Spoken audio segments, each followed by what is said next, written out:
Okay, this kid's pretty close. Just needs to make a couple adjustments. Um, right now, he's a crasher instead of hitting out of a rhythm. So he's, if he's on time, he's probably going to hit it pretty well. If he's a little off time, it's going to be inconsistent. So easy fix for that, though. Oops. All right, so we'll start a swing and go in slow motion. What he's using his timing mechanism, which is his leg kick, he's using it to finish his load with his hip. So what that does, that causes a delay in our attack. And so as he's loading here, which is a pretty good load. I mean, he's pretty clean right there. But watch how his back leg coils right there. And now he's loaded. So now that's where he should still be on the ground, getting to that position, loading to that position in his hips, then picking his leg kick up. So then when that leg kick would come up from here, when he's in this position, he's going to find balance there, which is where he'd be reading the ball from, locking in. And then from there would allow him, so when he comes down, he would stay centered and closed. So if he's landing here, now he's got a chance to let his hip lead, and his rhythm in his hips would be the timing.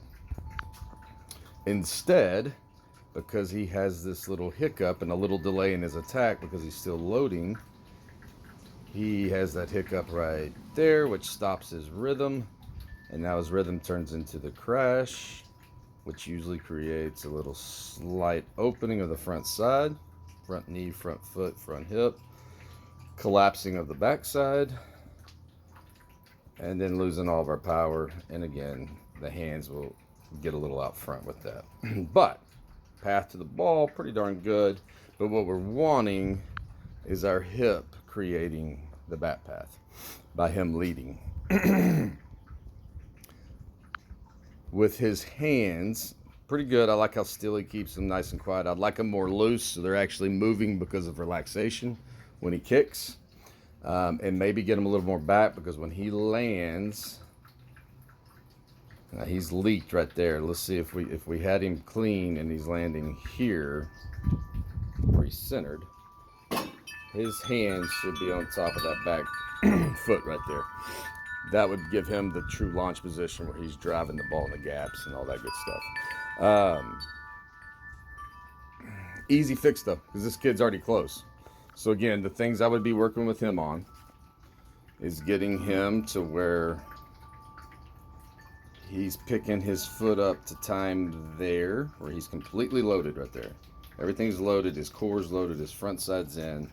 For him, his hands are loaded there. I'd like him a little further back and maybe a little more cocked.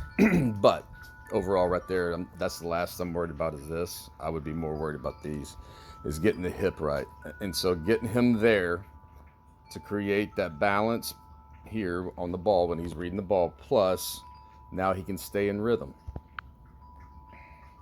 So again, all we got to take out is that little hiccup right there and have him in that position right there when he picks up. So his foot would be coming up in that position, which would create that free path to the ball where he would have no delays in his attack and nothing to get in the way of his rhythm, which is our timing. So again, I'll go to one more swing, make sure we got it right. So again, keep him on the ground as he's loading. There's options there. He could even start a little more loaded with that back leg. Up to him, up to the feel of him. But either way, he's got to be here before he picks up his foot. Simple. So it's the timing of that. He doesn't really need to change much. It's making an adjustment with his timing of that, getting fully loaded. So we're separating our load from our kick, which our kick is our timing mechanism. So again, we want to be fully loaded here. Then when we kick, we stay loaded, stay loaded, stay loaded, and now land loaded, which he can't because of that late load right there. So we're going to try to get him to land here. So now that's the launch position. Hands back just a little bit further, so he's on that. And then from there, taking this natural swing, which he already has a pretty darn good swing.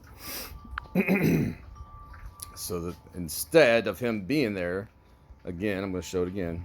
He has a hiccup because he finishes his load. And then that creates the opening up of the front side too soon. Collapse, collapse, open, open. And usually gets a little draggy here when that happens. Gets tight.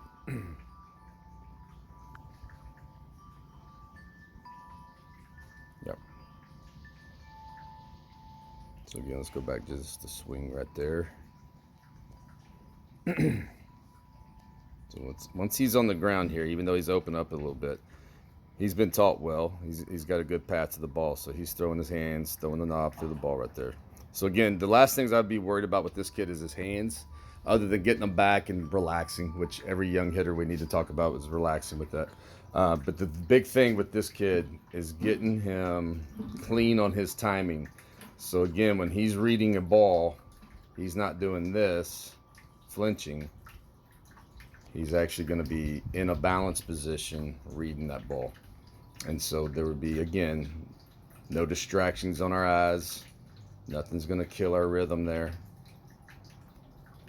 So he doesn't end up crashing right there. So see how he stops, stop, crash.